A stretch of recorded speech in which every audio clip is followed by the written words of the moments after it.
अस्सलाम वालेकुम dear students, I am Iftikhar Ahmed from Sufa science academy. आज जो हमारा वीडियो है वो मॉक टेस्ट है, chapter number 2 second year mathematics. तो इसमें हम कुछ एमसीक्यूज़ डिस्कस करते हैं कि किस तरीके से आप क्वेश्चन जो है वो एमसीक्यूज़ के लिहाज से हल कर सकते हैं। जी, फर्स्ट हमारे पास है d/dx ax + bn। अब इन एमसीक्यूज़ को हम एक्सप्लेन भी करेंगे साथ साथ जहाँ ज़रूरत होगी। अब इनमें से ऑप्शन आप माइंड में सोचें कि इसका क्या रिज़ल्ट बनाया जा सकता है। क्या इसका रिज़ल्ट n इंटू ए एक्स प्लस बी की पावर n-1 है? क्या इसका रिज़ल्ट n इंटू ए एक्स प्लस बी की पावर n+1? इनमें से कौन सा ऑप्शन बेस्ट है? तो इसमें हमारे पास जो बेस्ट ऑप्शन है वो है NaC option is a best option. अब ये C ऑप्शन हम बेस्ट क्यों लिख रहे हैं यहाँ देखें, क्योंकि आपको पता है कि अगर किसी फंक्शन की f(x) कोई भी फंक्शन है उसकी पावर n हो, तो अगर इस पर डेरिवेटिव अप्लाई करें हम तो पावर कहाँ आ जाती है? शुरू में, और फिर पावर में से 1 माइनस हो जाता है, और फिर आप उस फंक्शन का अलग से डेरिवेटिव लेते हैं। ये जनरल रूल है। अब इस रूल को सामने रखते हुए हम अगर इस फंक्शन में देखें ax + b है कि पावर शुरू में, यहाँ पर आप पास पावर शुरू में आ गई और पावर में से क्या हो गया? 1 माइनस हो गया, और उसके साथ ax + b का जब हम डेरिवेटिव लेंगे वो कितना आएगा? वो a आएगा। तो इसलिए जो है ax + bn की पावर n जो है उसका C ऑप्शन ये बेस्ट ऑप्शन बनता है। तो इससे आप इसको लिखते जाएं, देखते हैं आपके कितने मार्क्स बनते हैं इस मॉक टेस्ट में। जी, MCQs नंबर 2। MCQs नंबर 2 में e की पावर x³ है, इसका डेरिवेटिव लें तो क्या बनता है? आप जो आपके माइंड में है 1-2 सेकंड्स हैं आपके सोचने का, और उसके बाद इसका ज़रा आंसर एक अलग पेज पे लिखें और उसको ज़रा असेस करें कि कितने मार्क्स आप ले सकते हैं। जी, इसमें ए ऑप्शन है e की power x³ as it is क्या लिख दिया जाए, या ex³ और उसकी पावर अलग से लिख दी जाए।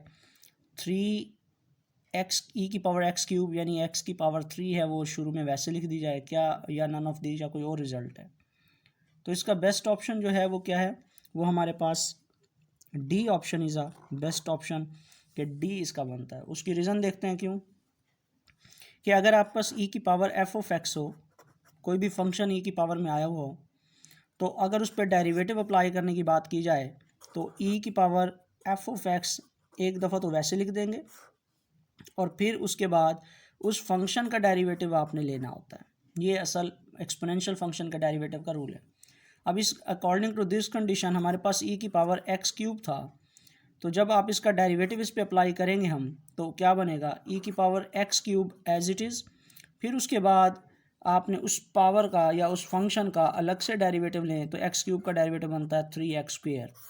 तो ये असल में रिजल्ट बनना था 3x² e की पावर x³। 3x² e की पावर x³ यहाँ कहीं नहीं है, तो इसलिए नन ऑफ दीज है। अगर यहाँ पे फोर्थ ऑप्शन सही होता तो वो क्या होता? e की पावर x³ और उसके साथ 3x² बनता आपके पास, ये करेक्ट ऑप्शन होता। तो अगर आपने डी लगाया तो आपका नंबर मिल जाएगा, अगर आपने डी नहीं लगाया तो आपका मार्क्स आप काउंट नहीं होंगे। जी, थर्ड MCQs देखते हैं।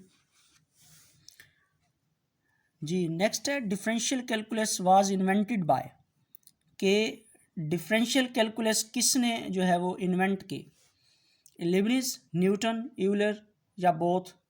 ए एंड, और उसके साथ ऑप्शन यहाँ जी बी, ए एंड बी, यानी लीबनिज़ एंड न्यूटन, या ये बन सकता है।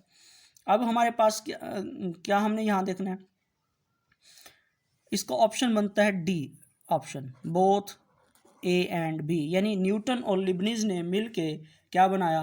आपके पास ये इन्वेंट किया डिफरेंशियल कैलकुलस को। तो यहाँ डी ऑप्शन बनता है, क्योंकि ये दोनों के लिहाज से जो है वो बात कि लीबनिज़ प्लस न्यूटन, इन दोनों ने मिलके इस पे बेसिक वर्क किया। तो ये तीसरा ऑप्शन है, जिसने डी ऑप्शन लगाया वो करेक्ट है, बाकी मिस्टेक है। ये नेक्स्ट है हमारे पास MCQs number 4। The notation of derivative f, छोटा सा सर्कल ऊपर हो या डॉट हो, यूज्ड बाय, किसने यूज़ किया, न्यूटन ने, लैग्रेंज ने, कॉशे ने, या नन ऑफ दीज में। आप इसमें देखें आपका बेस्ट ऑप्शन आपने क्या सोचा है कि आप ज़रा लिखें इसको पेज पर जहाँ पे आप आंसर दे रहे हैं कि इनमें से बेस्ट ऑप्शन कौन सा है कि न्यूटन, लैग्रेंज, कॉशे या फिर किसी और ने किया। नन ऑफ दीज पे लगाएं निशान। जी, इसका जो सर्कल वाला है वो न्यूटन ने दिया। इसका ए option is a correct option. तो अगर आपने ए लिखा है तो आपको एक नंबर अवार्ड कर दिया जाएगा, अदरवाइज आप जो है नंबर नहीं मिलेगा। ये न्यूटन ने कहा था कि एफ के ऊपर छोटा सा सर्कल या इस तरह बना दिया जाए। ये डेरिवेटिव की नोटेशन न्यूटन ने वो की। कॉशे ने कैपिटल डी यूज़ किया डेरिवेटिव। इसमें हमारे पास सीकेंड हाइपरबोलिक इन्वर्स एक्स का डेरिवेटिव क्या होगा। अब ये फार्मूलाज हैं, फार्मूलाज आपको आएंगे तो वो होगा। तो इसका ऑप्शन नंबर देखिए 1 भी हो सकता है, सेकंड भी, थर्ड भी और डी नन ऑफ दिस भी हो सकता है। तो इसमें देखें आपके पास क्या ऑप्शन है।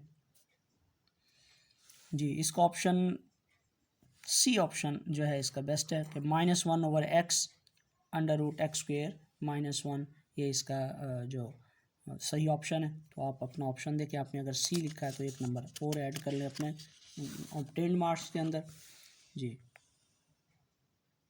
नेक्स्ट हमारे पास e⁻x इज इक्वल टू कि अगर हम सिक्स्थ ये MCQs है कि अगर एक्सपोनेंशियल फंक्शन है तो उसको हमने एक्सपेंड करना हो तो हम कितने उसमें कर सकते हैं। देखें ए ऑप्शन दिया हुआ है 1 + x x² / 2 factorial x³ / 3 factorial, इसी तरीके से अप टू सो ऑन। और नेक्स्ट आपके पास जो है वो 1 - x² / 2 factorial + x4 / 4 factorial up to so on. Similarly ये आपके पास है 1 + x³ / 3 फैक्टोरियल + x5 और 5 factorial and D can none of this है। इन सीरीज़ में के एक्सपोनेंशियल फंक्शन को अगर हम सीरीज़ में कन्वर्ट करें तो इनमें से कौन से बेस्ट ऑप्शन है, ज़रा आप इसको सोचें क्या रिज़ल्ट इसका बेस्ट है। जो आपके माइंड में आ रहा है उसको आप ऑप्शन को लिख लें एक साइड पर, देखते हैं कि जी इसका बेस्ट ऑप्शन ए है।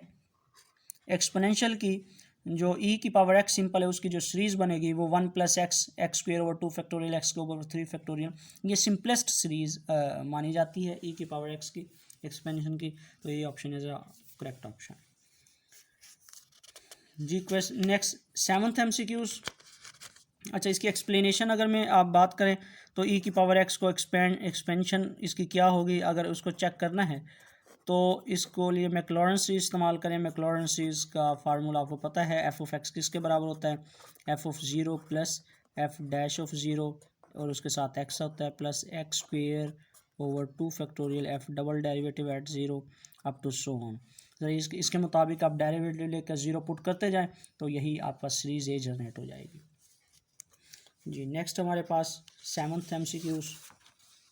जी, 7th MCQs आपके पास जो है यहाँ पर वो the point is called, point को हम क्या कहेंगे, इज़ कॉल्ड डैश पॉइंट, क्या पॉइंट का नाम दिया जाएगा। If F is increasing before and after it, कि अगर फंक्शन एफ जो है वो उस पॉइंट के बाद उसका ग्राफ जो है अगर हम देखें वो उस पॉइंट से पहले भी इंक्रीज़ हो रहा है और उसके बाद भी क्या हो रहा है वो इंक्रीज़ हो रहा है, तो उस पॉइंट को हम क्या कहेंगे। यहाँ हमारे पास 4 ऑप्शंस हैं। क्रिटिकल पॉइंट कहलाएगा क्या, वो पॉइंट ऑफ इन्फ्लेक्शन कहलाएगा क्या, स्टेशनरी पॉइंट, या नन ऑफ दिस, या इन चारों में से कोई करेक्ट ऑप्शन नहीं है। तो देखें अगर हमारे पास किसी पॉइंट से पहले, बिफोर और आफ्टर अगर दोनों इंक्रीज़ हो रहे हो, यहाँ भी इंक्रीजिंग था वो अपवर्ड और यहाँ भी इंक्रीजिंग, या वो डिक्रीजिंग हो रहे हो दोनों, यानी बिफोर एंड आफ्टर सेम उनका जो है वो डायरेक्शन हो, या बोथ साइड से इंक्रीज़ हो रहे हो या बोथ साइड से क्या हो रहे हो डिक्रीज़ हो रहे हो, तो ये पॉइंट ऑफ इन्फ्लेक्शन होता है। तो इसलिए इसका ऑप्शन जो है पॉइंट ऑफ इसका B option is the best option, क्योंकि उन्होंने कहा बिफोर एंड आफ्टर वो इंक्रीज़ हो रहा है, तो ये आपके पास B option is the best option कि it is a point of inflection, इसे हम पॉइंट ऑफ इन्फ्लेक्शन कहेंगे। जी, अगर आपने बी ऑप्शन दिया है इसका तो आप नंबर अपना काउंट कर लें। अगर आपने किसी और ऑप्शन पर जो है वो क्लिक किया है तो इसको ये आपके पास क्या होगा, वो आपको नंबर नहीं मिलेगा। Next F double derivative less than zero negative है at X is equal to C, X is equal to C पर, यानी कोई भी पॉइंट है आपने फंक्शन का डेरिवेटिव लिया और फिर उसमें उस डबल डेरिवेटिव में आपने एक्स या सी पुट कर दिया, तो ये फंक्शन क्या वैल्यू रखता है, मिनिमम वैल्यू रखेगा उस सी पर। अगर उसका डेरिवेटिव नेगेटिव है डबल डेरिवेटिव, क्या वो वैल्यू मैक्सिमम रखेगा या उसकी फंक्शन ज़ीरो कह लें, या आप कहें नो इन्फॉर्मेशन भी कह सकते हैं यहाँ पर, कि बिल्कुल सी ऑप्शन ये भी बन सकता है कि नो इन्फॉर्मेशन भी लिखा जा सकता है। तो फ़र्ज़ करें उसकी इन्फॉर्मेशन हमें नहीं मिलेगी कि भाई ये इंक्रीज़ हो रहा है, ये मैक्सिमम रखता है या मिनिमम रखता है। और लास्ट ऑप्शन जो डी ऑप्शन है, वो लास्ट ऑप्शन आपके पास है नन ऑफ दिस, के इनमें से कोई जो है आंसर करेक्ट नहीं है या सूटेबल नहीं है। तो आप देखें कौन सा इसमें रिज़ल्ट सही हो सकता है।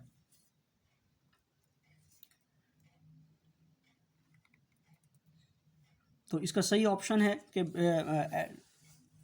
B option is a correct option, कि अगर डबल डेरिवेटिव नेगेटिव है तो फंक्शन उस पॉइंट पर मैक्सिमम वैल्यू रखेगा। तो अगर आपने मैक्सिमम पे क्लिक किया, बी ऑप्शन पे टिक किया, तो आपका नंबर अवॉर्ड कर दिया जाएगा, आपका ऑब्टेन मार्क्स में उसे एक काउंट कर लेगा।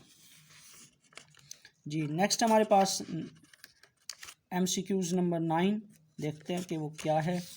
जी MCQs नंबर 9 इज़, अगर हमारे पास sine hyperbolic inverse X square है,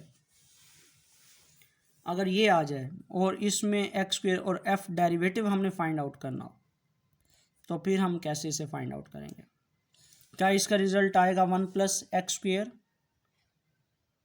या 1 माइनस एक्स की पावर 4, या फिर 1 प्लस एक्स की पावर 4, या फिर none of this.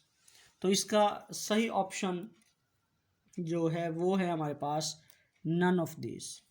None of this क्यों है, इसकी एक्सप्लेनेशन में हम देखते हैं। जी ये अगर आपने नन ऑफ दिस पे किया तो आपके वर्ल्ड हो जाएगा एक marks. Sign hyperbolic inverse x का जब डेरिवेटिव हम लेते हैं तो ये इज इक्वल टू होता है 1 over into 1 plus x square. Angle x है तो यहाँ उसका स्क्वेयर लिया जा रहा है। इसका मतलब ये होगा कि एक्स का एक्स एंगल था, अगर यहाँ एक्स स्क्वेयर है पहली बात, तो यहाँ भी एक्स स्क्वेयर का क्या हो जाएगा, स्क्वेयर हो जाएगा, तो x4 आ जाएगा रिजल्ट यहाँ।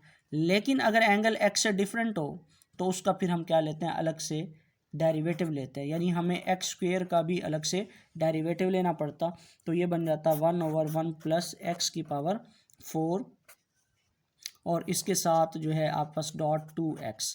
तो इस ये वाला ऑप्शन है, अगर इसके साथ 2x होता तो ये करेक्ट था। अब क्योंकि नहीं है तो इसलिए इसका बेस्ट ऑप्शन क्या बनेगा, वो डी ऑप्शन बनेगा, कि नन ऑफ दिस के इस तरह का structure 2x over 1 plus x square square root नहीं है रिजल्ट। इसका none of this option is the best option. तो अगर आपने डी पे क्लिक किया तो आपको नंबर अवार्ड हो जाएगा, अदरवाइज जो है आपके मार्क्स। जी नेक्स्ट, डेरिवेटिव ऑफ ए की पावर x5, ये 10th हमारे पास MCQs है, 10th MCQs लास्ट MCQs है, और इसमें हम देखते हैं कि इसका रिजल्ट क्या बनता है। जी A option is the best, B option is the best, C और नन ऑफ दिस, या इसके अलावा है। आप इसमें देखें करेक्ट जो आपको लगता है उसको आप लिखें।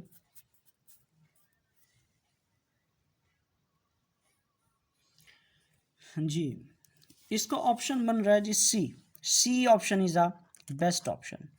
सी ऑप्शन बेस्ट क्यों है, क्योंकि हमारे पास जनरल रूल है कि डेरिवेटिव जब हम लिखते हैं ए की पावर कोई भी फंक्शन एक्स है, चलें ये ए एक्स लिख दें, ये तो ऑलरेडी लिखा हुआ है, कांस्टेंट शेप चेंज कर दें बी एक्स। अगर एक्सपोनेंशियल फंक्शन में यहाँ वेरिएबल कांस्टेंट है और वेरिएबल उसकी पावर है और उसका डेरिवेटिव आप ले रहे हैं, तो एक दफ़ा तो वैसे लिखा जाएगा कि कांस्टेंट की पावर वेरिएबल, फिर लॉग और वो कांस्टेंट आ जाएगा, ये है, और फिर उसके साथ डेरिवेटिव लेंगे उस वेरिएबल का या उस फंक्शन का। ये बेसिक आपके पास वो है। अब इस फार्मूले को अगर हम देखते हैं तो इसके मुताबिक क्या बनता है। अब a की पावर x की पावर 5 था, और डेरिवेटिव जब हम ले रहे हैं तो इसके मुताबिक बनेगा, एक दफ़ा एज इट इज़ बन जाएगा, फिर लॉग और वो बेस क्योंकि ए है, और फिर डेरिवेटिव ऑफ वेरिएबल यानी जो फंक्शन है एफ ऑफ एक्स या वेरिएबल की फॉर्म में जो एक्सप्रेशन है एक्स की पावर जो 5 है उसका डेरिवेटिव क्या बनेगा 5x की पावर 4। तो ये रिज़ल्ट आपके पास बनेगा a की power x5 dot log A dot 5x की पावर 4। तो it is C is a best option, C जो है इसका सही करेक्ट है। तो ये 10 MCQs हमने जो है थोड़े से सिलेक्ट किए थे चेक करने के लिए। ये मॉक टेस्ट है कि किस तरीके से आप जो है कि आपकी तैयारी सेकंड चैप्टर में एफएससी में कैसे है, सेकंड चैप्टर मैथमेटिक्स के।